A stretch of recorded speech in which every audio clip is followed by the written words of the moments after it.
সবাইকে। আশা করি সবাই ভালো আছেন। আমি আছি আলহামদুলিল্লাহ ভালো। তো এখন যেটার বিষয় নিয়ে আপনি আমারে বলছিলেন, এটার বিষয়ে আমি তো আমাদের সভাপতি কালাম ভাইকে বলছিলাম। আবার যখন এটা পুনরাবৃত্তি করতে বলতে বলছেন, বিষয়টা হলো আমি দীর্ঘদিন ধরে আপনাদেরকে নিয়ে আজকে এই আন্দোলন পরিচালনা করে আসছি। আপনারাও আমাকে দায়িত্ব দিচ্ছেন। আমি উৎসাহ নিয়ে এবং দায়িত্ব নিয়ে কাজ করে আসছি। মানুষের ভুল ভ্রান্তিটাকে যেমন আমারও ছিল হয়তো। তো এটার একটা সংশোধন আছে। তো যাই হোক, এখানে কোনো কারোর সাথে মনোমালিন্য নেই।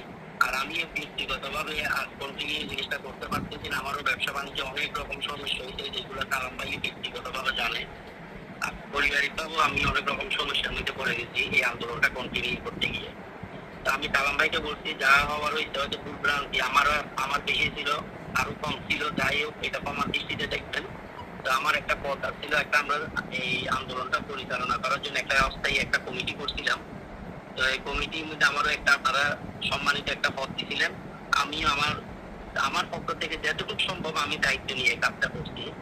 তো এখন আমি আমার সভাপতিকে আজকেও জিনিসটা বলছিলাম যে আমার এই পদের মধ্যে আমাকে অব্যাহতি দেন, অন্য একজনকে সিলেক্ট করে যোগ্য একজন একে দেন।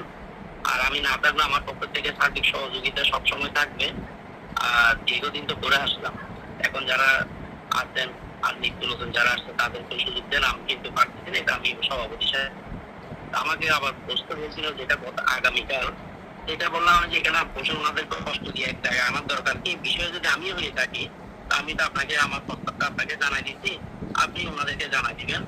আর শনিবারের মধ্যে আপনারা যখন বলবেন, যদি আমি যত সম্ভব আসার চেষ্টা করবো, কারণ সেদিন আমার একটা ফ্যামিলিগত একটা প্রোগ্রাম আছে গ্রামের বাড়িতে। তো যদি চেষ্টা করবো আসতে, আর না আসলেও সমস্যা না, আপনারা যেটা করবেন সেটা আমার সমর্থন আছে। আর আমার মধ্যে বললো আমাকে বিবৃতি দিয়ে দেওয়ার জন্য যে আপনি এটা যে পদত্যাগ করছেন বা অব্যাহতি রাখছেন এই বিষয়টা, আর যেটা আমি দিই নাই আপনার থেকে অনুমতি নেওয়ার জন্য। যদি আবার লিখলে যদি কোনো সমস্যা হয়, এই জন্য আমি লিখি নাই। যখন আপনি বলে দিতেন আমি কালকে সকালে দিয়ে দেবো। এই এতটুকুই কথা হইল।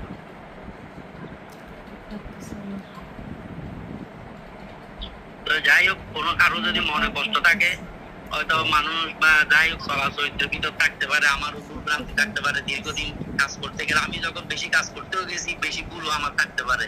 এটা একটা আমার দৃষ্টিতে দেখবেন। আমি ব্যক্তিগত ভাবে কাউকে কোনো রকম দোষারোপ করতেছি না।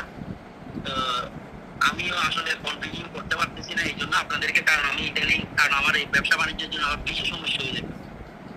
তো যাই হোক, আমাকে একটু ক্ষমা করে দিয়েন। আপনারা কন্টিনিউ করেন, আপনাদের জন্য দোয়া করতেছি, আমার জন্য দোয়া করবেন।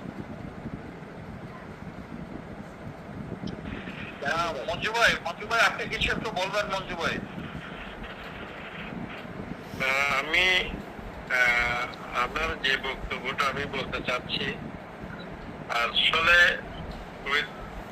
হলো আমরা একজন দুর্বল আন্দোলনকারী, ওনাকে ওনার দায়িত্বগত পদ থেকে অব্যাহতি নেওয়ার কারণে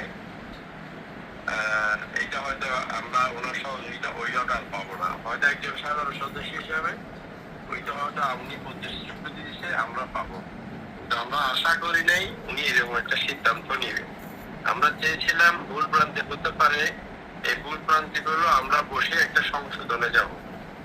হ্যাঁ, সংশোধনে গেলে জিনিসটা আবার হয়তো পুনরুদ্ধার হবে, ভুল ভ্রান্তি ওগুলো আস্তে আস্তে চলে যাবে। কিন্তু উনি ওনার যখন সেই সিদ্ধান্ত জানিয়ে দিছে, এর বাইরে তো আর কি বলবো ওনাকে। উনি তো আসলে অনেক একজন সংগঠক, ভালো একজন সংগঠক, কিন্তু উনি ভালো একজন সংগঠক। উনার অনেক অবদান আছে এইটা এই জিনিসটা করার পিছনে। যাই হোক, উনি যখন ব্যবসা বাণিজ্য